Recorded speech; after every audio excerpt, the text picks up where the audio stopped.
Bonjour, aujourd'hui je vais vous parler du BUC 112 version Slim. Déjà, c'est le petit frère du BUC 112 Ranger qui lui-même est le petit frère du BUC 110 classique que tout le monde a plus ou moins déjà vu. Voilà, ça c'est pour la petite histoire. Et il est censé être donc plus léger, avec des matériaux un petit peu plus modernes, un clip pour accrocher sur un vêtement. Et puis, on peut le sortir d'une seule main, contrairement aux autres bucs. Voilà, ça c'est la caractéristique de ce couteau. Pourquoi je l'ai choisi?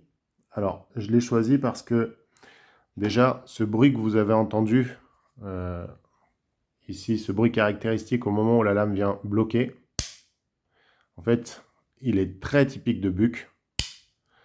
C'est un bruit assez fort et en fait, c'est surtout qu'il indique qu'il y a un ressort qui tient vraiment bien. Alors, ça s'appelle un système de blocage à pompe, backlock en anglais, et c'est très efficace. Franchement, là, le couteau, il est bloqué.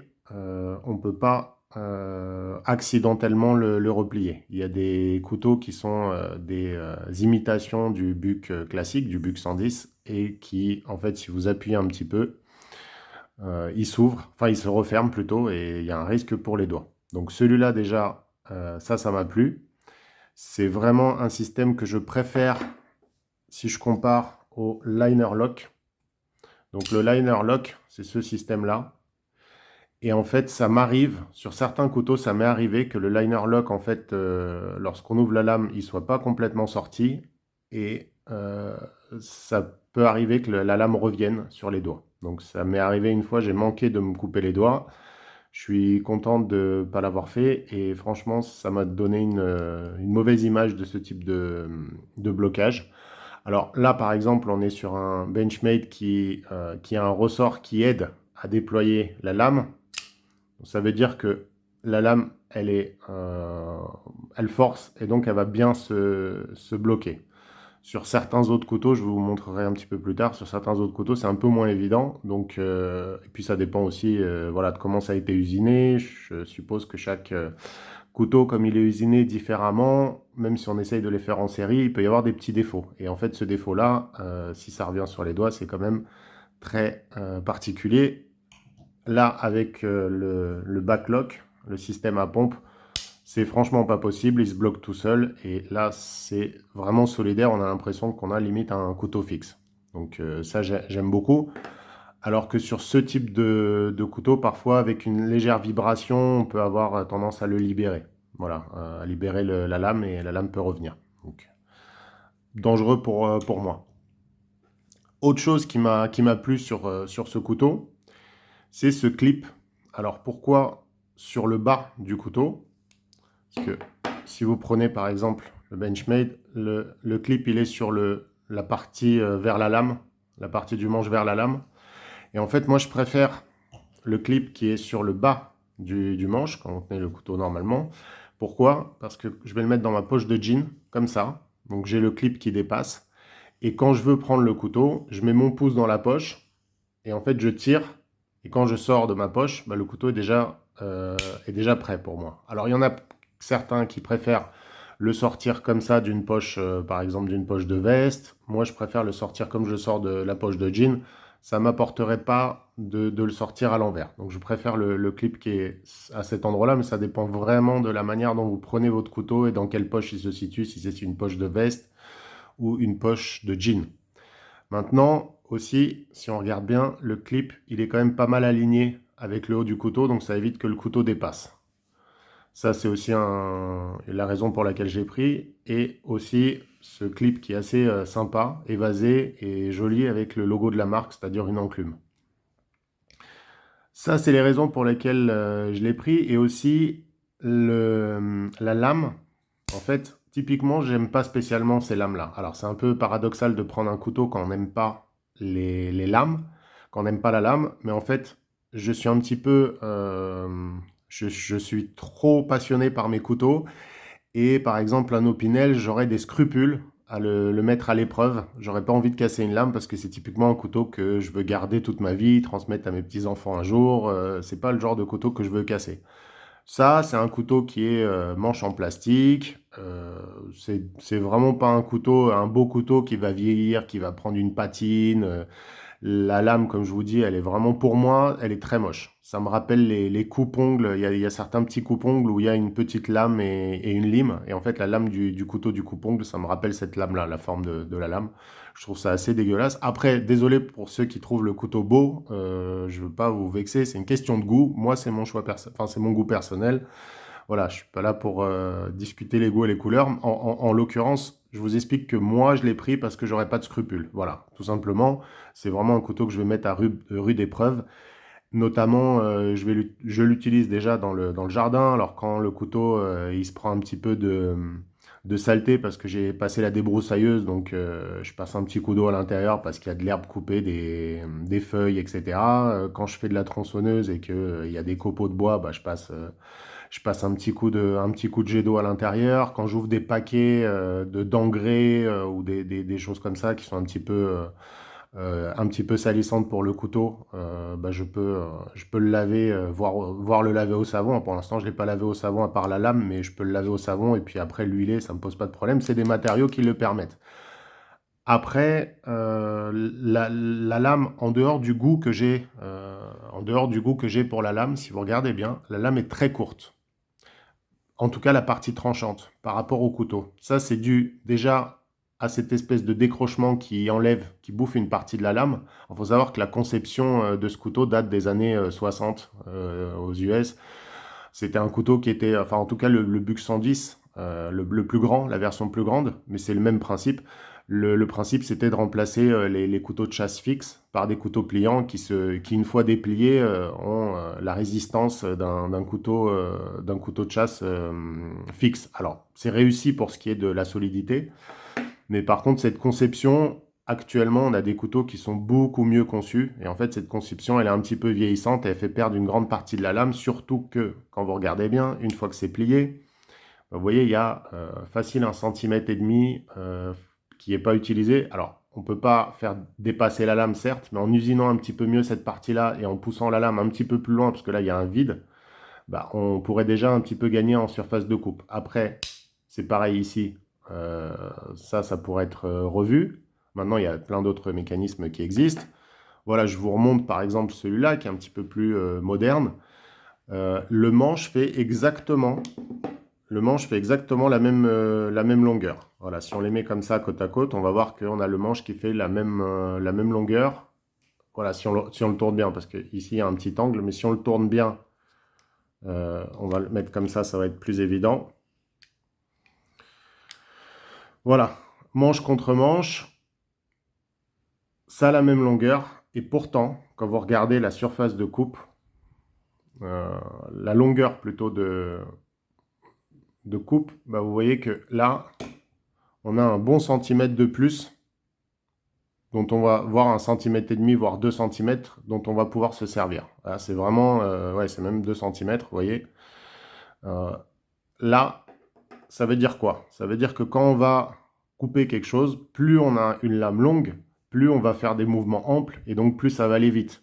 Notamment si vous avez, je sais pas, si vous découpez un saucisson un petit peu plus épais, avec un couteau comme ça, vous allez faire des tout petits mouvements, ou alors vous allez y aller avec la pointe.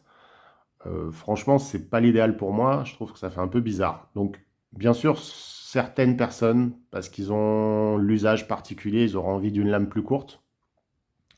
Si vous avez besoin d'une lame plus courte, celle-ci, il n'y a pas de problème, hein. C'est presque un couteau à huître. Maintenant, moi, je pense que sur des couteaux fixes, vous avez une lame qui doit être transportée, sortie. Puisqu'on ne peut pas la rentrer, c'est un couteau fixe. Donc, à partir de là, c'est la longueur de la lame est déterminée par l'usage et le transport.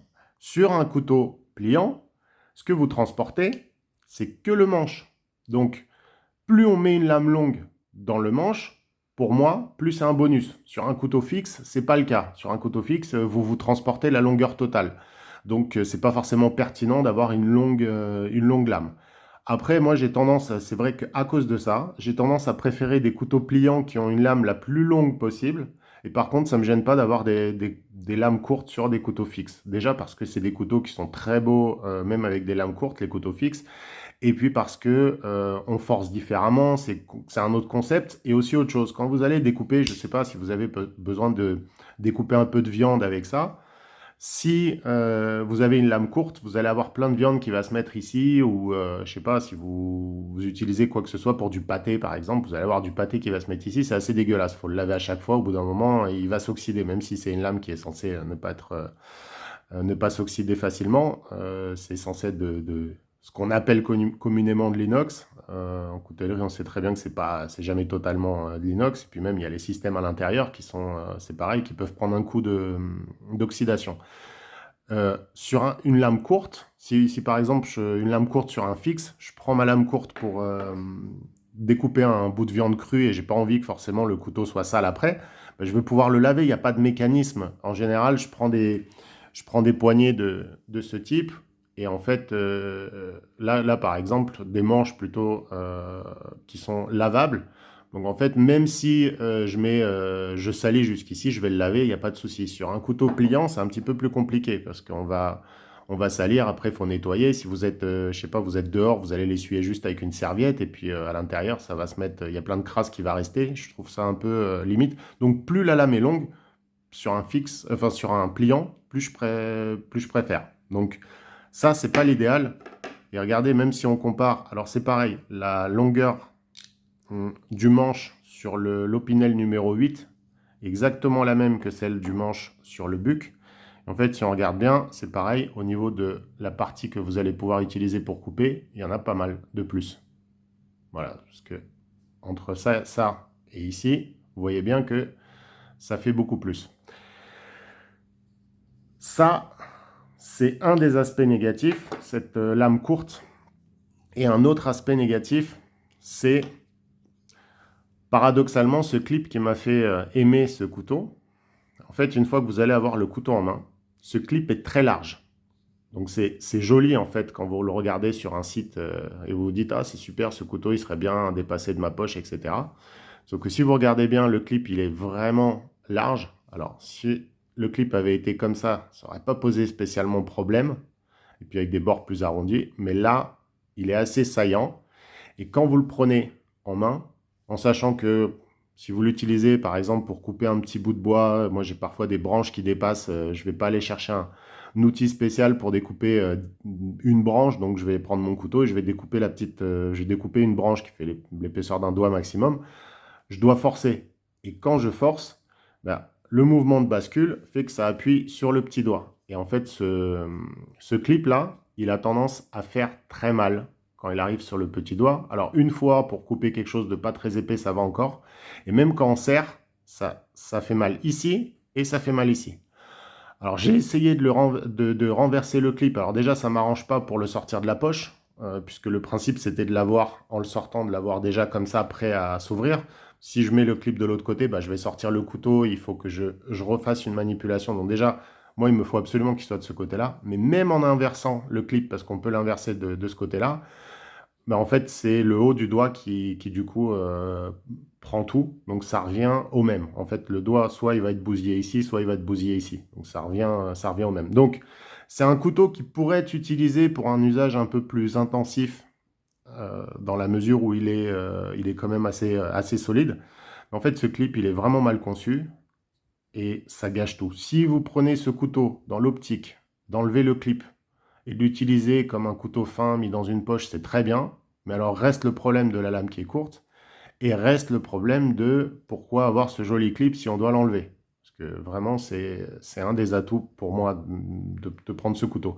Si on enlève le clip, alors là, il y a beaucoup d'autres couteaux modernes qui peuvent avoir une lame plus longue, mieux faite, et qui seront même avec un acier plus sympa. Au niveau de l'acier, c'est du 420 HC, donc haute teneur en carbone. C'est un acier qui n'est pas censé s'oxyder si on le rince après de l'eau salée, par exemple. C'est un acier qui va bien résister à la corrosion. Normalement, c'est un acier plutôt bas de gamme, sauf que Buck le maîtrise bien et en fait, ils font une trempe qui arrive, enfin qui donne une dureté d'environ 58 HRC, ce qui est vraiment pas mal, même pour des couteaux modernes, c'est pas mal. C'est pas le haut du panier, le haut du panier, ça serait plutôt vers les 62-64 HRC, mais déjà tout ce qui dépasse les 57-58, c'est déjà des couteaux qui sont pas mal, qui vont avoir une bonne résistance à la coupe. Et donc ça, c'est pas quelque chose qui doit vous inquiéter. Mais on a des aciers actuellement qui pour... Alors ça, c'est un couteau qui coûte à peu près 40 euros.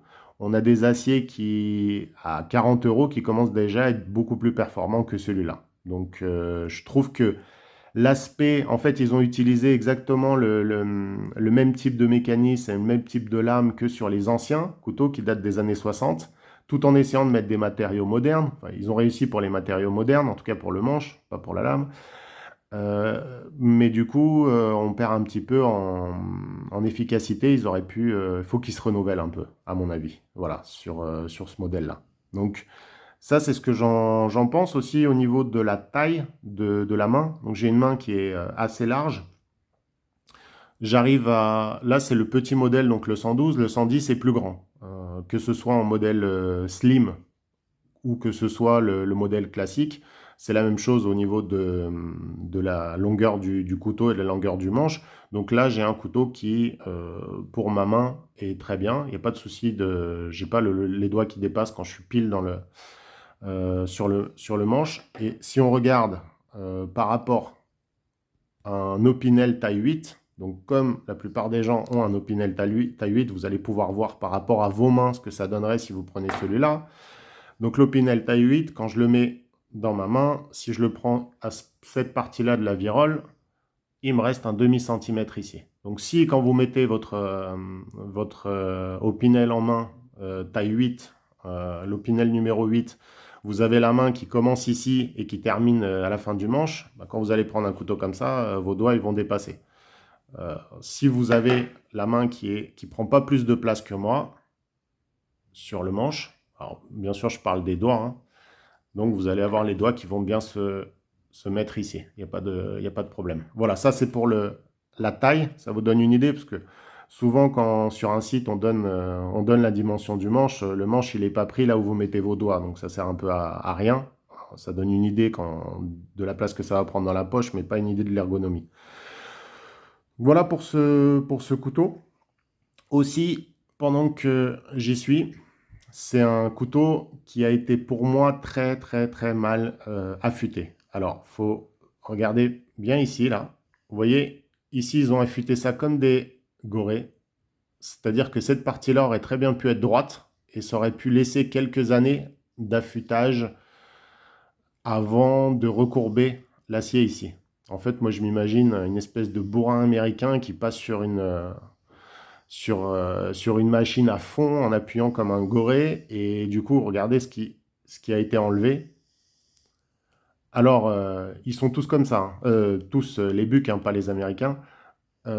Tous les bucs de la série 110, 112, ils sont avec cette forme de lame où on dirait vraiment qu'ils ont usiné ça comme si le couteau il avait déjà 20 ans d'affûtage derrière. Donc je trouve ça vraiment dommage parce que quand vous allez affûter avec une pierre qui normalement est censée être rectangulaire, donc vous allez avoir le bord ici, l'angle, et ça va être très difficile à cet endroit-là, enfin ça va être assez difficile à affûter, sans compter que c'est comme si le couteau il avait déjà 20 ans au niveau de la lame. Quand vous prenez un vieil Opinel, vous avez forcément grignoté à force d'affûtage, mais là il est déjà grignoté d'office. Alors ça c'est le couteau que j'ai reçu, hein. Je ne l'ai pas aiguisé celui-là, donc je ne l'ai pas affûté, c'est vraiment le couteau tel quel. Aussi autre chose que je voulais vous montrer, alors c'est pas sur ce couteau-là, c'est sur la plupart des couteaux. Vous allez avoir de ce côté-là une émouture d'une certaine épaisseur, on va dire un peu moins d'un millimètre, et de l'autre côté, presque 1,5 mm de l'émouture. En fait, ça, c'est la plupart des couteaux. Et plus les couteaux sont chers et luxueux, plus les émoutures sont symétriques. En tout cas, c'est ce à quoi je m'attends. Donc sur un couteau pas trop cher, dans les 40 euros, je répète, c'est normal d'avoir une émouture qui est asymétrique. Alors elles sont asymétriques sur la profondeur sur laquelle ça a été affûté. Donc ça veut dire que l'angle peut être bon, parce que vous avez les angles qui sont annoncés sur les sites. Donc ça veut dire que l'angle peut être bien 18 degrés si c'est annoncé 18 degrés, 20 degrés si c'est annoncé 20 degrés, sauf que c'est un angle de 20 degrés, mais ils ont laissé beaucoup plus longtemps la lame, donc ça s'est enfoncé un peu plus, donc vous avez une émouture qui a été grignotée beaucoup plus de ce côté-là que de l'autre. Mais parfois, même l'angle diffère entre un côté et l'autre. Pourquoi c'est important? Parce que vous avez des gens qui vous disent que quand vous affûtez un couteau, il faut, si vous faites 4 passages d'un côté, il faut faire 4 passages de l'autre sur la pierre, etc. Moi, je trouve que ce n'est pas une bonne solution, tout simplement parce que les émoutures ne sont déjà pas symétriques. Donc, affûter un couteau de manière symétrique alors qu'il n'est pas symétrique, vous aurez une dissymétrie qui va continuer. Moi, ce que je vais faire sur ce couteau, c'est affûter de ce côté-là autant que je peux. Et une fois que j'ai fini ce côté-là, je vais reprendre celui-là juste pour enlever le morphile qui va dépasser. Et puis éventuellement juste pour redonner le même grain que de l'autre côté. Puisque le grain, forcément, il va être un petit peu différent. Comme ça, j'aurai un petit grain symétrique. Et ça va me prendre 2, 3, 4 affûtages pour que cette partie-là soit à la même épaisseur que celle-ci. Donc, et de toute façon, quand vous affûtez un couteau, le couteau il est plat, que vous l'affûtiez d'un côté ou de l'autre, vous voyez bien que de toute façon, vous allez obtenir la pointe de toute façon. Donc le couteau, ne vous inquiétez pas si vous l'affûtez que d'un seul côté, tant que vous enlevez le morphile de l'autre côté, le couteau sera tout aussi affûté. Hein. Ce n'est pas un souci d'affûter que d'un côté et d'enlever le morphile de l'autre. Puisque de toute façon, vous allez y aller jusqu'à ce que le V soit restauré. Donc, ça, c'était aussi la petite remarque par rapport à l'affûtage. Voilà, j'espère que cette vidéo vous a permis d'y voir un petit peu plus clair sur ce couteau.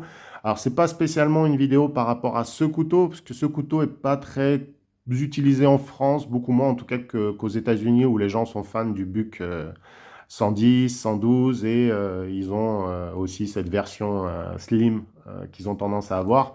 En France, c'est vrai qu'on n'a pas forcément ce type de couteau, mais en tout cas, quand vous allez voir un clip de ceinture, posez-vous bien la question comment le clip de ceinture va être une fois que j'aurai le couteau en main, que je serai obligé de serrer et de tirer sur le couteau comme un bourrin.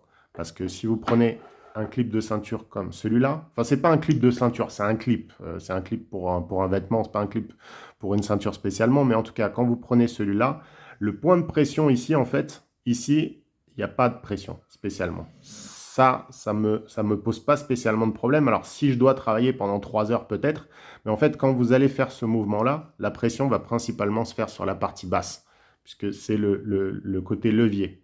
Ce côté-là, il n'a pas tendance autant à être sollicité. Et puis en plus, là, on est sur la pulpe de la main, on est sur la paume, on n'est pas sur le petit doigt. Donc en fait, là, franchement, ça ne me pose pas spécialement de problème. Peut-être sur un mouvement comme ça, mais en général, comme ça, on ne va pas forcer. Voilà, donc posez-vous bien la question quand vous regardez les couteaux, ce clip, où est-ce qu'il va venir? Est-ce qu'il va me déranger? Est-ce qu'il ne va pas me déranger? J'espère que ça vous a donné une bonne idée de l'ergonomie de ce type de couteau.